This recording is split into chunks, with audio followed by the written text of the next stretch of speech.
What is going on, guys? Your boy Guns here, and today I'm gonna be going over my Mag Zay build with you guys. It's been an updated build, specifically for Winters Upon Us, and I'll explain why it's specific for Winters Upon Us. And it is an Archer build, and regardless of all the Fulgrim Sybils and Mutheas and everything, the Mag Zay still is the reigning champion, and I will be sharing that's talent builds with you, the exact pet that I'm running, and the artifact that I'm using, and alternative artifacts, and pets, and I'll show you guys some pets for that. But yeah, guys, let's get right into it. Let's go ahead and switch over here. Kind of give you guys a little overview of how I've been doing this season. Just kind of give some credibility to the build that I'm going to show you guys. Currently in this KVK, I am in the top 4 fighters at 38.5 million merits, and we still have an entire month left of the KVK, so that kind of speaks volume for itself. So first of all, let me show you guys the report that I recently got. Okay. Boom, boom, boom. Boom, boom, boom. Or did I share it to this one? I think I shared it to the... Okay, yeah, so here you go. This is the report that I cooked up against BDO, guys. All right, so this is an insane report against a top tier server, because don't get me wrong, I mean, there's some other like lower tier servers that it's a little bit easier to get merits, which I still give credit to getting good merits there, because at the end of the day, a good merit report is a good merit report, and for some reason it's not loading up. Of course it's not loading up. Why would it load up? So 155k merits there with the Mag Zay. Let's see, let's give it a second here, see if it ends up loading up.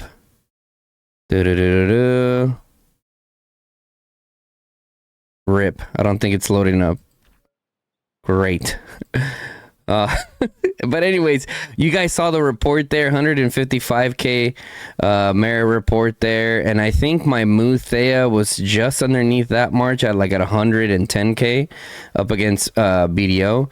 But okay, let's go here into the talent tree. This talent tree here, and it is an Archer build, guys. My report was actually a lot higher than even some of our Archer mains in the alliance. So, then again, I do get my builds from the best players, just from SP, and I forgot what the other guy's name was that was in Noir that this build was influenced from. But yeah, this is the build that we're running. Take a second, get a little screenshot in. That way you guys can also use it. Bada bing, bada boom. All right. And now the pet, the sand lizard. My goodness, guys, let me tell you, I do think that this sand lizard is super OP. Why? Because whenever I use Mag Zay with my mages, I haven't done a Mag Zay Archer in a minute, but when I use Mag Zay with my mages, I also use this pet, and it still does really good, mainly because of the healing.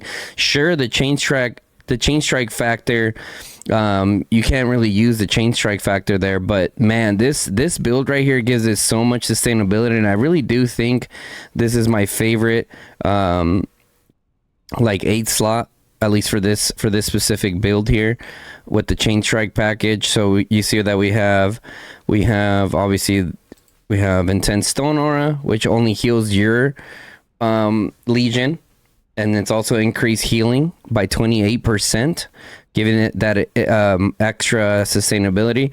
Divine Blessing, also war pet skill, more war pet skill healing granted. Also Tranquility. I know there has been rumors back then of Tranquility and Divine Blessing not working. However, CS did say that they do actually stack together now.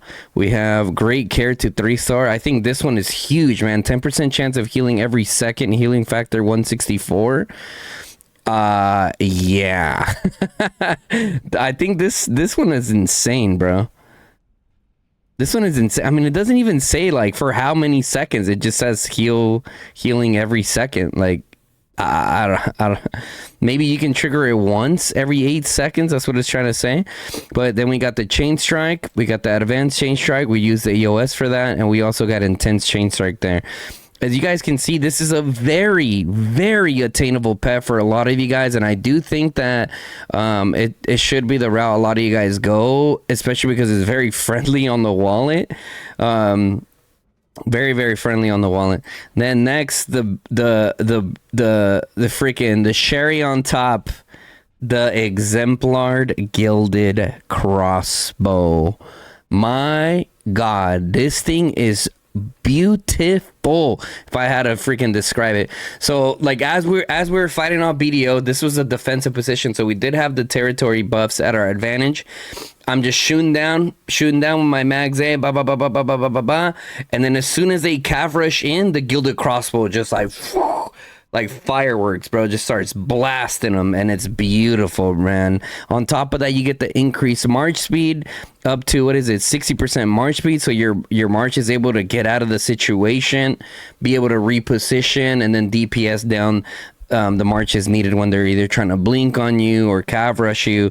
It ends up working out really nicely. Now, if you don't have the gilded crossbow, I do think that the Heart of Kamasi is still amazing. So I took out the Heart of Kamasi for a spin just to see how it would do, and I was still getting like 80, 90, 100k plus reports out there. So don't get discouraged if you don't got a good Heart of Kamasi. Also, I've also ran Shadow Blades. Obviously, this one's exemplar, but I've also run Shadow Blades in the past, and it also did really good. So those are two really good alternatives. Both the Heart of Kamasi and I don't know if the Shadow Blades is on there. I think they're attainable through the Titan's Legacy once you get to level 60. So make sure that you guys, especially you Archer mains, or even if you're not an Archer main and have a good Mags A and want to be ready when Long Range Warfare comes around, that Heart of Kamasi is beautiful, man. I really do think that you do not have to go for the Gilded Crossbow, I'll be honest. On top of that, I feel like the Heart of Kamasi also has potential to even scale higher, and if you're an Archer main, you're also buffing the rest of your marches, so it's like it's massive. It's massive there. Now let me switch to this screen here. Let me go ahead and show you guys what I recommend for the Shadow Manticores. I'm switching over to my Archer main account, where I do have a good Shadow Manticore going. So I'll show you guys like different variations of things that I'm kind of working on here. So all right, here we are with my Archer main account. This is the Shadow Manticore that I recommend to get like crazy reports. So here's my Shadow Manticore, 3-star Shadow Manticore. My goodness, I cannot wait to use this pet. The amount of sustainability that you get. So it's like this. Yeah, sure, the Sand Lizard gives you more healing and more sustain, but like when you get a good Shadow Manticore with the advanced Chain Strike package and you're positioning yourself good, like, man, I think me personally, I like it more than the intense Chain Strike.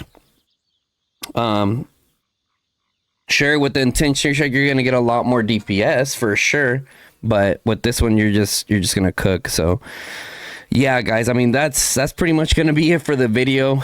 You know, I gave you guys the talent build. Unfortunately, my freaking report didn't load up, but you guys saw it. 155k merit report against a top tier server of BDO. Shout out BDO, man. We've been fighting like crazy. Gave you guys, you know, this Shadow Manticore is definitely more expensive because of the bite package that we have going on with this specific build, and gave you guys the artifacts, alternate artifacts, and yeah, I mean even for Mags A, just to kind of go into, just to kind of show you guys, even so on my Archer main account, I took Mag only to 5551. I was falling a little behind at the time, and then I awakened my Mags A. So you really don't have to awaken your mag rig, guys. I mean, if you're like a mid spender and above, or even if you do dailies, like, I think getting her to awakening is definitely worth it to get even more bang for your buck, especially for the long-term wars when you're down to like 1 or 2 marches. Having that Mags A out there is going to give you a bunch of value for your accounts. But even if you're low spend, like I said, even my free-to-play account has that. Let me show you guys that. I do think getting that Mags A to The 555 is definitely good, and then the Zeta, at least to the 55, is good. I mean, don't get me wrong. Obviously, Awaken is better, but you know, I know there's a lot of you guys that like to know like what is the minimum investment guns, and I really do think the Mag 55, Zeta 55 also. I'll be switching over to my free to play account as well here to show you guys that of what is actually possible, because there's a lot of people who are like, oh, you know, you just spend on the game, that's why you have X, Y, and Z. But I'm about to show you guys right now. I'm about to debunk all the fake news. Here is my Shadow Manticore on my free-to-play account. Yes, this is a full-blown free-to-play account. You can see the Lilia icon on the top right. I'm almost 40 million power on this account. I just very, very casual stuff, daily stuff, little events. I don't even really do Roots of War here. I'm just way too busy to be doing that many Roots of Wars every weekend. But anyways, here's my Shadow Manticore. Here soon, one more Amber. I'm gonna add the EOS skill to that. We're gonna add the Chain Strike package to this, and eventually add that advanced Chain Strike on here also. I mean, this pet's gonna be cooking for this account, man. It's gonna be beautiful. And just to show you guys what's possible, here's my Magret on my free-to-play account, 555 and 6-starred, and here we go with our Zeta at 5342. So for the foreseeable future of this account, I'm just gonna be working on Zeta. With my archers until another like super OP must invest archer pairing comes out, because right now Fulgrim Sybil's doing okay, but hasn't been like, you know, keeping up with Max A with the long range warfare. Now if your Fulgrim Sybil is keeping up with your Max A, please PM me and share your reports with me, and I'd love to pick your brain and see what's going on there. But I've talked to some pretty top tier archer players, and a lot of them are still splitting Kanara and Sybil and Nico Fulgrim, to believe it or not, guys. But anyways, guys, that's going to be it for the video. I hope that this really helps you guys out in your journeys. Oh, last thing, the reason why that Mag Z build that I show you guys has no March speed is because I took Gale Step. In the season policies, which gives me the 10% March speed, and there is sometimes that I get lucky enough to get Spy Master and TFS, which gives me another 10%. So I'm running like crazy, and then that like synchronizes well with my mage marches. So that's why I don't have any March speed there. But if you do if you don't have the policies, you can obviously pick up more speed. For example, here on my free-to-play account, I went with more speed. And the reason for that is because it's going to help with your survivability. To be honest, you don't really need this 10% here on the overall speed. I'll probably end up switching this to more normal attack bonus. If you pick up the 15% here and the 6% here and the 10% that comes within Zeta's kit, I think you'll be chilling. But anyways, guys, all right, now we can end the video. Hope you guys enjoy it. Make sure you guys drop a like on the video. Also, if you're not subscribed, hit that sub button, turn on the bell notification. Lets you guys know when I go live or drop a new video, guys. Until next time, it's your boy Guns, and I'm out. Peace, y'all.